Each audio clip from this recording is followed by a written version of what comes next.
Hello ಎಲ್ಲರಿಗೂ ನಮಸ್ಕಾರ. ಪಿಟಿವಿ news ಕನ್ನಡಕ್ಕೆ ಸ್ವಾಗತ. ನಾನು ಚಂದ್ರಿಕಾ.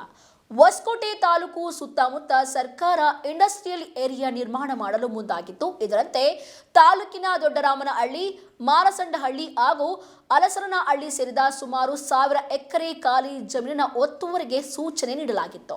ಇದರಂತೆ ಕೆಐಎಆರ್ಡಿಬಿ ಡೆಪ್ಟಿ ಕಮಿಷನರ್ ರಘುನಂದನ್, ಭೂಸ್ವಾಧೀನ ಅಧಿಕಾರಿ ಅಜಯ್ ಹಾಗೂ ಹೊಸಕೋಟೆ ತಾಲೂಕು ತಹಸೀಲ್ದಾರ್ ಶೀತಲ್ ರವರನ್ನೊಳಗೊಂಡ ಭೂಸ್ವಾಧೀನ ನಿರ್ಣಾಯಕ ಸಲಹಾ ಸಮಿತಿ ಸಂಬಂಧಪಟ್ಟ ರೈತರೊಂದಿಗೆ ಸಂವಾದ ನಡೆಸಲಾಯಿತು.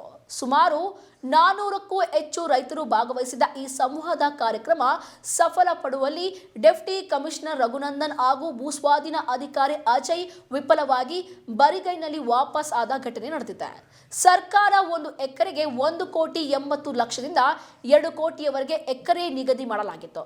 ಇದಕ್ಕೆ ಬಿಲ್ಕುಲ್ ಒಪ್ಪದ ರೈತರು ನಮಗೆ 3 ರಿಂದ 4 ಕೋಟಿ 1 ಎಕರೆ ಬೆಳೆಯ ಜೊತೆಗೆ ಭೂಮಿ ಕಳ್ಕೊಂಡು ರೈತ ಮನೆಗೆ ಒಂದು ಕಾಯಂ ಉದ್ಯೋಗ ಕಾರ್ಖಾನೆಯಲ್ಲಿ ಕೊಡಬೇಕು ಎಂದು ಸರ್ಕಾರಕ್ಕೆ ಬೇಡಿಕೆ ಇಟ್ಟಿದ್ದಾರೆ.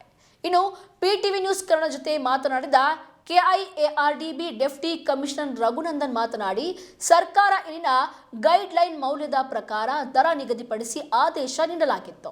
ಅದರಂತೆ ನಾವು ನಮ್ಮ ಅಧಿಕಾರಿಗಳೊಂದಿಗೆ ಸಂಬಂಧಪಟ್ಟ ರೈತರೊಂದಿಗೆ ಸಂವಾದ ನಡೆಸಲಾಗಿದೆ.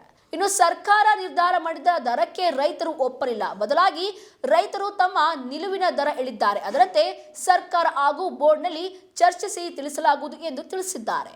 ಇವತ್ತು ಹೊಸಕೋಟೆ ತಾಲೂಕು ಬಾಣಮಕ್ಕಳಹಳ್ಳಿ, ಗುಡ್ಡದ ಚೆನ್ನೈನಹಳ್ಳಿ, ಕೋಳಾಲ್ ಚೆನ್ನೈನಹಳ್ಳಿ ಈ ಥರ 7 ಗ್ರಾಮಗಳಲ್ಲಿ ನಾವು ಕೆಐಡಿಬಿಯಿಂದ ಕರ್ನಾಟಕ ಕೈಗಾರಿಕಾ ಅಭಿವೃದ್ಧಿ ಮಂಡಳಿಯಿಂದ ಒಂದು ಕೈಗಾರಿಕಾ ಪ್ರದೇಶವನ್ನು ನೋಟಿಫೈ ಮಾಡಿದ್ದೀವಿ.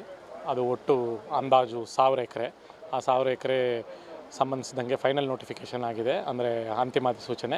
ಆ ಅಂತಿಮ ಅಧಿಸೂಚನೆಗೆ ಸಂಬಂಧಪಟ್ಟು ಇವತ್ತು ದರ ನಿರ್ಧರಣೆ ಸಮಿತಿ ಮೀಟಿಂಗ್ ನಡೀತು. ಆ ಮೀಟಿಂಗಲ್ಲಿ ದರ ನಿರ್ಧರಣೆ ಸಮಿತಿ ಮೀಟಿಂಗ್ ನಡೀತು.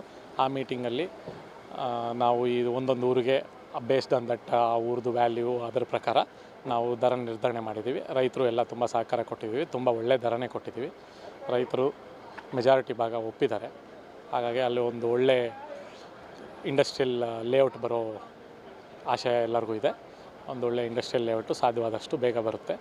ಆದ್ದರಿಂದ ಇನ್ನೂ ಈ ಹೊಸಕೋಟೆ ಭಾಗದಲ್ಲಿ ಅಭಿವೃದ್ಧಿ ಇನ್ನೂ ವೇಗವಾಗಿ ಹರಡಲು ಇನ್ನೂ ಸಾಧ್ಯ ಆಗುತ್ತೆ. ಒಂದು ಒಳ್ಳೆಯ ಪ್ರಕ್ರಿಯೆ. ಈ ಭಾಗದಲ್ಲಿ ಅಭಿವೃದ್ಧಿ ಆಗುತ್ತೆ. ಆಮೇಲೆ ಸ್ವಲ್ಪ ಜನಕ್ಕೆ ಕೆಲಸನೂ ಕೊಡೋಕ್ಕೆ ಅವಕಾಶ ಇರುತ್ತೆ. ಆದ್ದರಿಂದ ರಾಜ್ಯನೂ ಅಭಿವೃದ್ಧಿ ಆಗುತ್ತೆ, ಈ ಕಡೆ ನಮ್ಮ ಹೋಬಳಿನೂ ಅಭಿವೃದ್ಧಿ ಆಗುತ್ತೆ, ತಾಲೂಕು ಅಭಿವೃದ್ಧಿ ಆಗುತ್ತೆ. ಬಟ್ಟು ಇವರು ಹೇಳ್ತಾರಂಥ ದರ ಸಾಕಾಗ್ತಾ ಇಲ್ಲ. ಸರ್, ನಮ್ಮ ಹೆಸರು ಎಚ್ ಎನ್ ಬೈರೇಗೌಡ ಅಂತ, SFCS ನಿರ್ದೇಶಕರು. ಇದು ನಮ್ಮ ಕೋರಿಕೆ, ದರ ಆದಷ್ಟು ಹೆಚ್ಚಿಗೆ ಮಾಡಿಕೊಡ್ಲಿ ಅನ್ನೋದು ನಮ್ಮದೊಂದು ಅಭಿಪ್ರಾಯ. HS ನಾರಾಯಣಸ್ವಾಮಿ ಅಂತ, ನಾವು ಮಾಜಿ ಅಧ್ಯಕ್ಷರು SFCS ನೆಲವಾಗ್ಲು. ನಾವು ಸಹ ಎಲ್ಲ ರೈತರು ಬಂದಂಥ ಎಲ್ಲ ಗ್ರಾಮ ರೈತರುಗಳು ಇನ್ನೂ ಹೆಚ್ಚಿನ ಬೆಲೆ ಕೊಡಬೇಕು ಅಂತ ಆಗ್ರಹ ಮಾಡಿದ್ದಾರೆ. ಅದ್ರ ಬಗ್ಗೆ ನಾವು ಬೋರ್ಡ್ನಲ್ಲಿಟ್ಟು ಚರ್ಚೆ ಮಾಡಿ ತಿಳಿಸ್ತೀವಿ ಅಂತ ಹೇಳಿದ್ದಾರೆ. ಹೆಚ್ಚಿನ ಬೆಲೆ ಕೊಟ್ಟರೆ ನಾವು ಅದನ್ನು ಸ್ವಾಗತ ಮಾಡ್ತೀವಿ. ಯಾಕಂದ್ರೆ ನಮ್ಮ ಭಾಗವನ್ನು ಅಭಿವೃದ್ಧಿ ಆಗುತ್ತೆ ಅಂತಂದ್ಬಿಟ್ಟು ಇದೆ. ರೈತರಿಗೆ ಯಾವುದೇ ಅನ್ಯಾಯ ಮಾಡಿದ್ರು ಒಳ್ಳೆ ಸೂಕ್ತವಾದ ಬೆಲೆ ಕೊಟ್ಟರೆ ನಾವೆಲ್ಲರೂ ಅದಕ್ಕೆ ಸಮ್ಮತಿ ಸೂಚಿಸ್ತೀವಿ. ಕೈಗಾರಿಕೆಗಳು ಬಂದರೆ ಗ್ರಾಮೀಣ ಪ್ರದೇಶಗಳು ಉದ್ಧಾರ ಆಗುತ್ತೆ. ಯಾಕಂದರೆ ಗ್ರಾಮೀಣ ಪ್ರದೇಶಗಳಲ್ಲಿ ಉದ್ಯೋಗ ಅವಕಾಶ ಹೆಚ್ಚಾಗುತ್ತೆ ಕೈಗಾರಿಕೆಗಳು ಬಂದಾಗ. ಅಂದರೆ ಈ ಕೈಗಾರಿಕೆಗಳು ಮಾಡೋದಂದರೆ ಯಾರು ರೈತರು ಜಮೀನು ಕೊಡ್ತಾರೆ ಅವ್ರಿಗೆ ಮನೆಗೊಂದು ಕಾಯಂ ಉದ್ಯೋಗ ಕೊಟ್ಟರೆ ನಮಗಿನ್ನೂ ತುಂಬ ಸಂತೋಷ. ಯಾಕಂದರೆ ಕಾಯಂ ಉದ್ಯೋಗ ಕೊಟ್ಟರೆ ಜಮೀನು ಇದ್ದವ್ರ ಪಾಪ ಕಳ್ಕೊಂಡಿರ್ತಾರೆ, ಅವ್ರಿಗೇನೋ ಉದ್ಯೋಗನ ಮಾಡ್ಕೊಂಡು ಅವ್ರ ಕುಟುಂಬ ಪೋಷಣೆ ಅನ್ನೋದು ಮಾಡ್ಕೊಬೋದು. ಹಾಗೆ ಉತ್ತಮದ ಬೆಲೆನೂ ಕೊಡಬೇಕು. ಯಾಕಂದರೆ ನಾವು 1,80,00,000 ಹೇಳಿದೆ ದೊಡ್ಡ ಮೇಲೆ, ಅದು ಸಾಕಾಗ್ತಾ ಇಲ್ಲ. 1,80,00,000 ನಾವು 2 ಕೋಟಿ ಮೇಲೆ 1:4-5 ಕೇಳಿದ್ವಿ. ಅವ್ರು ಆಯಿತು ನಾವು ಮಂಡಳಿಗೆ ತೀರ್ಮಾನ ಮಾಡ್ತೀರಿ, ನಮ್ಮದೇ ತೀರ್ಮಾನ ಅಲ್ಲ, ಮಂಡಳಿ ತೀರ್ಮಾನ ಏನು ತಗೋತದೆ ಅಂತೇಳಿ ನಾವು 1,80,00,000 ಸಾಕಾಗೋದಿಲ್ಲ ಅಂತ ಹೇಳಿದರೆ. ಅಂದರೆ ನಮಗೆ ಈಗ ಹೆಚ್ಚಿನ ಪರಿಹಾರ ಕೊಡಬೇಕು. ಜೊತೆಗೆ ಕಾಯಂ ಉದ್ಯೋಗ ಕೊಡಬೇಕು. ಯಾರು ಜಮೀನು ಕೊಡ್ತಾರೆ ಅವ್ರಿಗೆ ಕಾಯಂ ಉದ್ಯೋಗ ಕೊಡಬೇಕು. ಆ ಮನೆಯ ಒಬ್ಬ ಸದಸ್ಯನಿಗೆ ಕೈಗಾರಿಕೆಗಳು ಬರ್ತಾ ಇರೋದು ನಮ್ಗೆ ತುಂಬ ಸಂತೋಷ.